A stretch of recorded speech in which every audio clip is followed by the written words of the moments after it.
Salut les collectionneurs et bienvenue sur Abaka.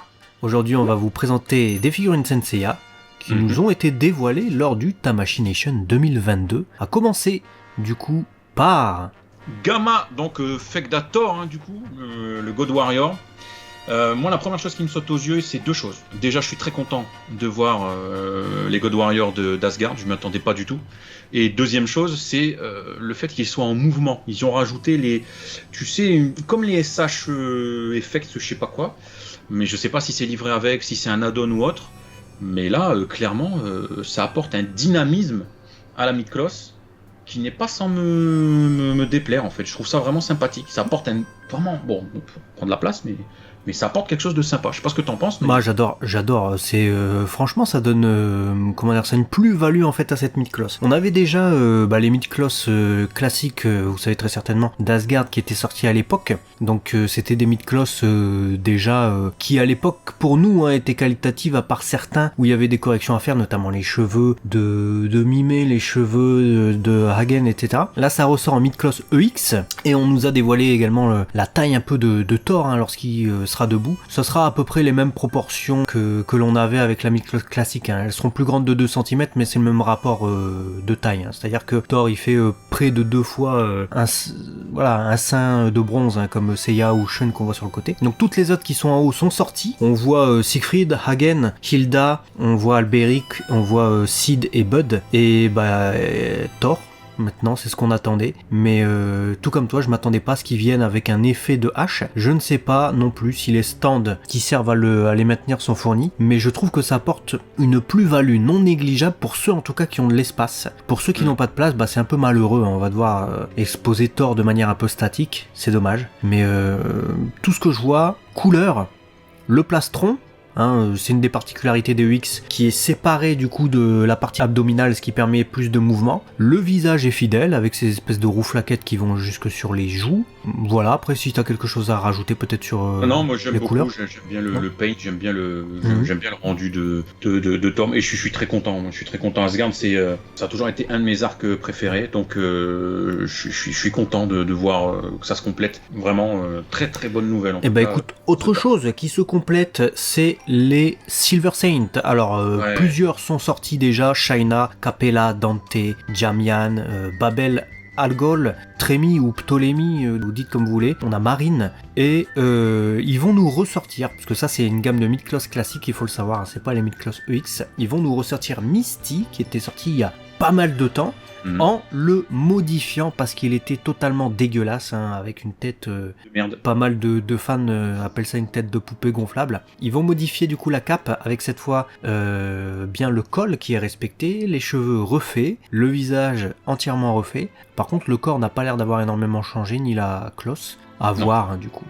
On le voit, c'est du coup un petit peu plus grossier au niveau de l'armure, au niveau de l'avant-bras. Ça fait un petit peu plus bloc que ce qu'ils sont capables de faire aujourd'hui en finesse. Voilà, ça aurait pu être un peu plus fin s'ils avaient mis à jour, je pense. Mais bon, en tout cas, ça fait plaisir d'avoir cet update du visage, parce que là, tout de suite, je vois un petit peu plus mon Misty, tu vois, parce qu'avant, je le reconnaissais pas. Ouais. Là, Lizard Misty est là. Un de mes gros regrets, moi, c'est que en fait, les Silvers sortent dans une collection de mid-cloth classique, en fait. C'est-à-dire, ils ont changé tous les corps, ils ont changé les proportions par rapport au bronze, ils ont changé la technique, même pour les cloths et tout ça. Mais non, en fait, les Silvers, ils sortent en classique. Et du coup, tant que c'est pas fini, ils continuent à sortir dans cette gamme. Du coup, Misty, même mise à jour, il sort en mid-cloth classique, alors qu'on aurait eu un Misty en mid-cloth EX, tu vois. Après, bonne nouvelle, pour ceux qui veulent finir la gamme des Silvers, en tout cas, c'est que le Moses qui avait été présenté il y a quelques années, vers 2017, en salon, a été totalement modifié et on le revoit aujourd'hui en salon, avec très certainement la possibilité qu'il sorte. Qu'est-ce que t'en penses ? Il est ouf. Moi, je l'ai reconnu direct. Là, je le vois, son visage. Voilà, le côté très... Il a un visage spécifique, Moses. Il est beaucoup plus carré, il est beaucoup plus... tu vois. Et là, je l'ai vu, j'ai fait, putain, bien Moses, tu vois. Les cheveux, je les trouve bien réalisés. Le visage, je le trouve plutôt, comme je viens de le dire, fidèle. Il y a les cicatrices, en plus, sur les différentes parties des bras, ce qui, du coup, montre qu'ils ont certes réutilisé des moules, mais pas que, parce qu'ils ont bien dû y greffer cette cicatrice pour l'industrialiser. Donc moi je trouve que c'est une belle propos, ce Moses. Bah, Il est franchement, imposant. s'il est fidèle à ce prototype, il va déchirer Moses de la baleine. Je la baleine. Non, franchement, j'aime beaucoup. Ensuite, on a Marine. J'ai pas l'impression que ce soit une nouvelle. Donc, de toute façon, on a même le prix, etc. Donc, elle est disponible. On va passer maintenant au Revival. Donc, c'est-à-dire, c'est les Midcloth EX des Bronze Saints qui étaient déjà sortis, mais version Revival, donc qui ressortent. Version upgradée, version mise à jour. Ils sont à peu près presque tous sortis. Il nous restait Iki et Hyoga à découvrir. Et ils nous sont présentés justement ici. Ah, le Iki, il est incroyable. Ah, il est ouf. Il est incroyable. Tu regardes le paint utilisé, les différentes nuances de bleu, de bronze, doré. Waouh, je trouve ça incroyable. Le reflet qui est. J'y crois en fait. J'ai vraiment l'impression de voir une vraie armure. Quoi. Et le visage et tout. Waouh, il est incroyable. Incroyable, je l'adore. Lui, je suis très content des couleurs. Pour le coup, je le trouve vraiment bien. C'est vrai que cette espèce de chrome qu'ils ont mis sur le haut de sa cloche est plutôt fidèle à ce qu'on voit dans l'animé. Et ça intègre bien aussi les teintes qu'on a dans l'arc Hades. Donc, j'adore vraiment. J'ai hâte de voir aussi si les ailes du phénix qu'on a derrière... les plumes seront articulées ou pas, ou si ça va juste pendre comme ça de manière totalement random. Ouais. Et tu vois ce que j'aime bien, avant de passer à Hyoga, c'est que si tu regardes son plastron au niveau du haut et que justement tu vois, on a l'impression de voir des yeux, si je veux caricaturer, au niveau de ses tototes, là, ses pectoraux. Tu vois. Mais en fait, c'est le reflet de la lumière sur la peinture de l'armure qui crée cette sorte d'ondulation. Tu vois, très typique de ce qu'on pourrait avoir justement sur une armure forgée en fait. Mmh. Chose que normalement tu fais un paint classique, c'est beau, ça fait l'effet métal, mais c'est tout. Là, j'ai vraiment l'impression que t'appuies dessus, ça va faire shpoing, tu vois, vraiment comme une armure, quoi. Tu vois, c'est incroyable. Voilà, c'était juste pour préciser parce que c'est les choses qui me sautent aux yeux, c'est la qualité du rendu. Ouais, pas encore de date annoncée du coup pour ce Iki qui débarquera très certainement en 2023, tout comme ce Hyoga version V3, version Hades également. Il est plutôt cool. Ouais, peinture étonnante, cela dit, puisqu'il y a quand même quelques teintes, si je ne m'abuse, de bleuté sur sa cloche. Il n'est pas totalement... c'est pas totalement les mêmes teintes qu'on peut voir par exemple sur les artworks officiels ou tout ça. Après, ça peut être la lumière aussi, difficile à dire. Peut-être, ça peut peut-être être la lumière, effectivement. Après, ce qui est, tu vois, quand tu viens de passer de Iki qui est... imposant, son armure est imposante de partout, etc. Tu l'as dit, ses ailes, et tu passes après sur le Hyoga qui est magnifique, il fait plus vide.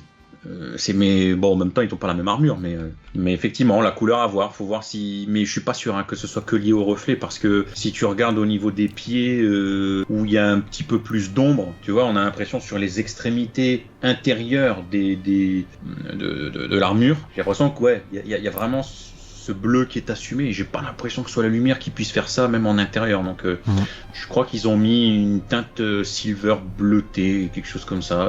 À voir le rendu, du coup pas de date de sortie annoncée, mais ça sera très certainement pour 2023. J'espère qu'il sortira avec un petit effet, que le Iki sera muni du bracelet de Pandora qu'on avait dans la version initiale, on verra tout ça. D'autres images de Seiya, les différents Seiya nous sont présentés, donc là on va revenir sur la God Clause comme ils l'appellent.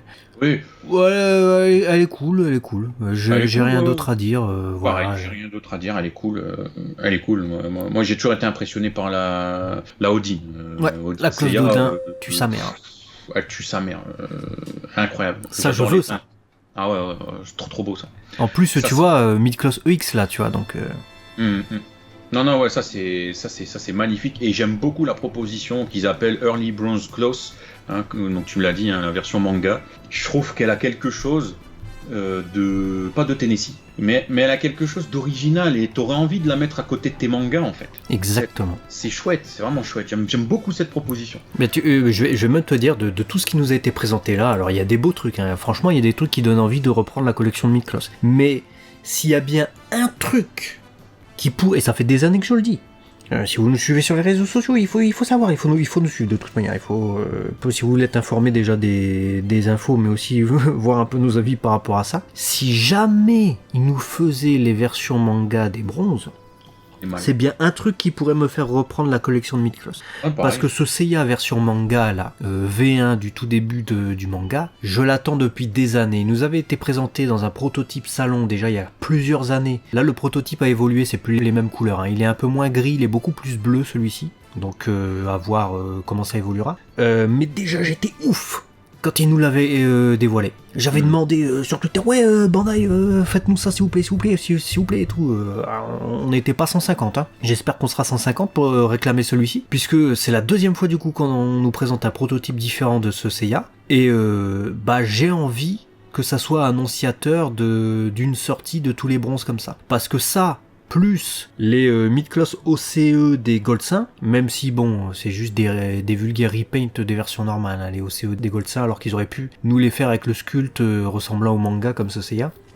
Ça peut me faire reprendre. Pourquoi ? Parce que moi, Senseiya, certes j'ai découvert avec l'animé, certes l'animé, les closes de l'animé j'adore, et comme beaucoup d'entre vous très certainement, je suis influencé par toute cette ambiance et ça reste dans ma culture. Mais à l'époque du collège, j'ai redécouvert le manga Senseiya et je dessinais énormément toutes les illustrations de Kurumada et notamment les closes du manga et tout ça. Et véritablement, j'ai un amour pour cet aspect manga qui n'a jamais été traduit en produit dérivé. C'est-à-dire que en fait, toutes les closes de l'animé, on en a bouffé. Donc en fait, une de plus, une de moins, tu vois, ça s'est dilué pour moi.